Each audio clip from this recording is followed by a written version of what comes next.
کیا ہے یا گوندلوی نے اس کی تحقیق اور تخریج کی ہے، مہر تحقیق اور اس پر مہر تصدیق بھی ثبت کر دی۔ اس کا صفحہ 18 پر شیخ الکل حضرت مولانا سید نذیر حسین صاحب اس کے بارے میں لکھتا ہے کہ 1857 کا انقلاب بالکل بے قاعدہ تھا، انگریزوں کی بدکرداریوں کے سبب تقریباً پورے ملک میں پھیلا، لیکن بد نظمی کی وجہ سے ناکامی پر منتج ہوا۔ میاں صاحب نے اس میں ایک انگریز عورت کو باغیوں سے بچایا اور اسے پناہ دی۔ یہ بالکل اسلامی تعلیمات کے مطابق تھا۔ ایک انگریز کی حمایت کرنا فرض، اس کے خلاف جہاد کرنا حرام، اور دوسرے نمبر پر انگریزی حکومت کی حمایت میں لڑنے والوں کو باغی قرار دے دیا، اور چوتھے نمبر پر یہ کہہ دیا کہ جناب پھر انگریز عورت کی جناب عزت کی، اس کو بچایا، اور کہتا ہے یہ اسلامی تعلیمات کے مطابق ہے۔ اب مسلمانوں کے عمل اسلامی تعلیمات کے مطابق ہوں تو وہ بھی شرک و بدعت کی نظر ہو جاتے ہیں، لیکن یہاں ان کا بالکل اسلامی تعلیمات کے مطابق ہے۔ انگریز عورت کو باغیوں سے بچانا، نرا بچانا نہیں بلکہ 3 ماہ سے زیادہ اس کی خدمت بھی کی ہے۔ اور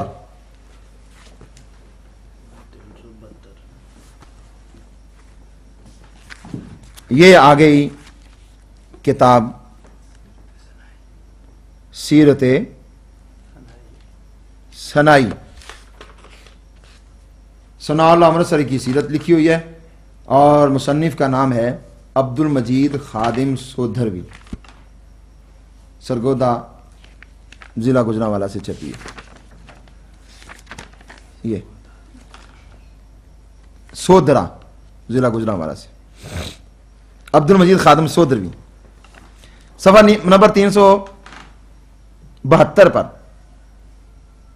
لکھا ہے، کیا لکھا ہے؟ کہتا ہے، بات کر رہا ہے مولوی محمد حسین بٹالوی کی، جس کو جید عالم اور دور اندیش مفکر اس نے تسلیم کیا ہے، اسماعیل سلفی نے۔ کہتا ہے کہ لاہور میں 8 تراویح کی ترویج آپ ہی سے ہوئی، اشاعت اور سنہ کے ذریعے اہل حدیث کی بہت خدمت کی، لفظ وہابی آپ ہی کی کوشش سے سرکاری دفاتر اور کاغذات سے منسوخ ہوا اور جماعت کو اہل حدیث کے نام سے موسوم کیا گیا۔ قادیانی، اور یہ نیچے آ جائیں تھوڑا سا، نیچے کہتا ہے حکومت کی خدمت بھی کی، انہوں نے بٹالوی صاحب نے حکومت کی خدمت بھی کی، یہ حکومت کی خدمت کرتے رہے، اور نذیر حسین دہلوی جو ہے وہ انگریز عورت کی خدمت کرتا رہا، اور وہ انگریز پھر ان کو ظاہر ہے اس نے کچھ نہ کچھ تو دینا ہی تھا۔ کہتا ہے حکومت کی خدمت بھی کی اور انعام میں جاگیر پائی، اس کو جاگیر ملی، اور نواب صدیق حسن کو کیا ملا؟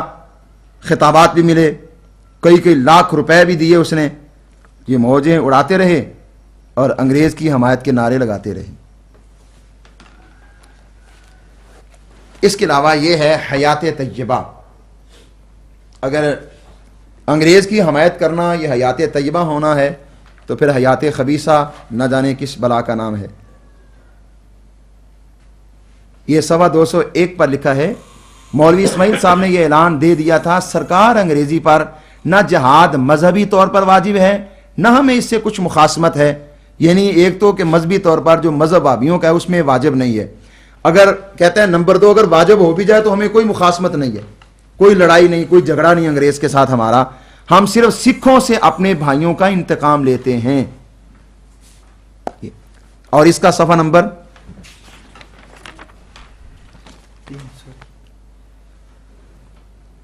364،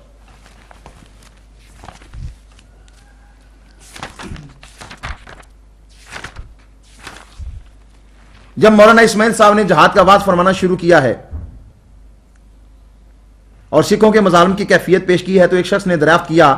آپ انگریزوں پر جہاد کا فتویٰ کیوں نہیں دیتے؟ آپ نے جواب دیا، ان پر جہاد کسی طرح واجب نہیں ہے، ایک تو ان کی رعیت ہیں، دوسرے ہمارے مذہبی ارکان کے ادا کرنے میں وہ ذرا بھی دست اندازی نہیں کرتے، ہمیں ان کی حکومت میں ہر طرح آزادی ہے۔ ظاہر اپنوں کو آزادی دی جاتی ہے تو اپنے تھے ان کے، اس لیے آزادی دی اس نے، مگر اگر ہاں ایک تو آزادی ہے لیکن اس سے آگے دیکھیے، بلکہ اگر ان پر کوئی حملہ آور ہو تو مسلمانوں کا فرض ہے کہ وہ اس سے لڑیں اور اپنی گورنمنٹ پر آنچ نہ آنے دیں۔ اب جس کی گورنمنٹ تھی اس کو تو چاہیے کہ وہ اس پر آنچ نہ آنے دے، تو مسلمان اس کو اپنی نہیں تسلیم کرتے، وہ تو اللہ اور اس کے رسول کو اپنا مانتے ہیں اور ان کی شریعت کو اپنی تسلیم کرتے ہیں۔ اس کا صفحہ نمبر 369 بھی دیکھ لیں، یہ 369 ہے۔ کہتا ہے بھلا مسلمانوں کو گورنمنٹ انگلش سے کیوں سروکار ہونے لگا تھا جہاں وہ اپنے دین کے ارکان بخوبی ادا کر سکتے تھے؟ یعنی یہ دوسرے مسلمانوں پر اعتراض کر رہے ہیں جنہوں نے انگریز کے خلاف جہاد کیا، کہ ان کو کیا وجہ تھی کہ وہ انگریز کے خلاف کیوں جہاد کر رہے ہیں، ان کے خلاف جہاد نہیں کرنا چاہیے تھا۔ یہ 370 بار یہ جملہ ہے، سرکار انگریزی سے مسلمانوں کو ہرگز مخاصمت نہ تھی، کوئی جھگڑا نہیں، کوئی لڑائی نہیں، بلکہ سب کچھ ایک ہی ہے۔ تو یہ حوالہ جات پکار کر اس حقیقت کا اعلان کر رہے ہیں کہ غیر مقلد وہابی لوگ مسلمانوں کے خلاف تھے، اللہ رسول کے غدار تھے اور انگریزی حکومت کے وفادار تھے، نمک خوار تھے اور اس کے حامی تھے۔ تو جب اتنے پیار اور قریبی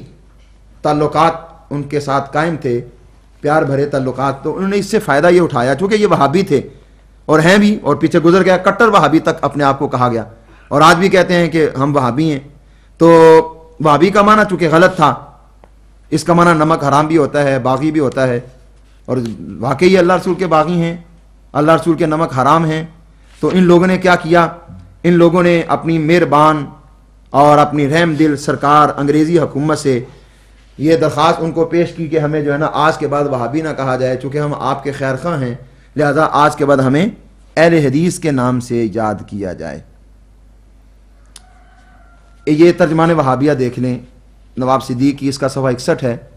بحث معنی وہابی۔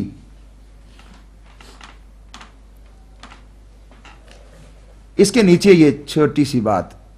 اور پھر آگے چلتے ہیں۔ چنانچہ 1875 میں مولوی محمد حسین سرگرو موحدین لاہور نے بجواب سوال و مسئلہ اور اس فتوے کے کہ آیا بمقابلہ گورنمنٹ ہند مسلمان ہند کو جہاد کرنا اور اپنی مذہبی تقلید میں ہتھیار اٹھانا چاہیے یا نہیں، یہ جواب دیا ہے اور بیان کیا ہے کہ جہاد اور جنگ مذہبی بمقابلہ برٹش گورنمنٹ ہند یا بمقابلہ اس حاکم کے جس نے آزادی مذہبی دے رکھی ہے از روئے شریعت اسلام عموماً خلاف و ممنوع ہے، اور وہ لوگ جو بمقابلہ برٹش گورنمنٹ ہند یا کسی اس بادشاہ کے کہ جس نے آزادگی مذہب دی ہے ہتھیار اٹھایا تھا، اٹھاتے ہیں اور مذہبی جہاد کرنا چاہتے ہیں، کل ایسے لوگ باغی ہیں مستحق سزا۔ یعنی وہ سارے معاذ اللہ مسلمان جنہوں نے انگریز کے خلاف اقدام کیا، جنگ کی، مخالفت کی، مخاصمت کی، اس کو یہاں بگانے کے لیے کوشش کی، وہ سارے کے سارے باغی ہیں اور سب کو سزا دینی چاہیے معاذ اللہ۔ اور یہ نیچے یہی آ رہا ہے سلسلہ اس کا۔ کہتا ہے کہ سب اپنی رضا اسلامی و ایمانی سے اس فتویٰ کو قبول کیا ہے اور جانا مانا ہے، یعنی جتنے بھی وہابی لوگ ہیں سب نے اس فتوے کو تسلیم کیا کہ انگریز کے خلاف جہاد کرنا یہ بغاوت ہے اور ایسے آدمی کو سزا دینی چاہیے۔ کہتا ہے کہ فرقہ موحدین کو ہتھیار اٹھانا خلاف ایمان و اسلام کے ہے، وہابیوں کو انگریز کے خلاف ہتھیار اٹھانا یہ ان کے نزدیک ایمان کے بھی خلاف ہے، اسلام کے بھی خلاف ہے، جو ان کا خود گھڑا ہوا خود ساختہ ہوا اسلام ہے۔ اس کے یہ صفحہ نمبر 62 پر انہوں نے یہ تھوڑا سا لکھا ہے کہ ان کو درخواست کیسے دی گئی اور پھر جو ہے نا وہ وہابی سے اہل حدیث کس طرح بنے۔ کہتا ہے کہ بعد اس کے فرقہ موحدین لاہور نے صاحب بہادر موصوف کی روح بکاری میں استدعا پیش کی کہ موحدین جو لفظ بدنام وہابی سے پکارے جاتے ہیں، یعنی وہابی یہ بدنام لفظ ہے اور اطلاق اس لفظ کا عامتاً موحدین پر کیا جاتا ہے، سو بطور سرکاری اشتہار دیا جائے کہ آئندہ فرقہ ہائے موحدین لفظ بدنام وہابی سے نہ مخاطب کیے جائیں۔ چنانچہ لیفٹیننٹ گورنر صاحب بہادر موصوف نے اس درخواست کو منظور کیا اور پھر ایک اشتہار اس مضمون کا دیا گیا کہ موحدین ہند پر شبہ بدخواہی گورنمنٹ ہند عامتاً نہ ہو، اور خصوصاً جو لوگ کہ وہابیان ملک ہزارہ سے نفرت ایمانی رکھتے ہوں اور گورنمنٹ ہند کی خیرخواہ ہیں، ایسے فرقہ موحدین مخاطب با وہابی نہ ہوں۔ تو پھر ان کو کیا کہا جائے؟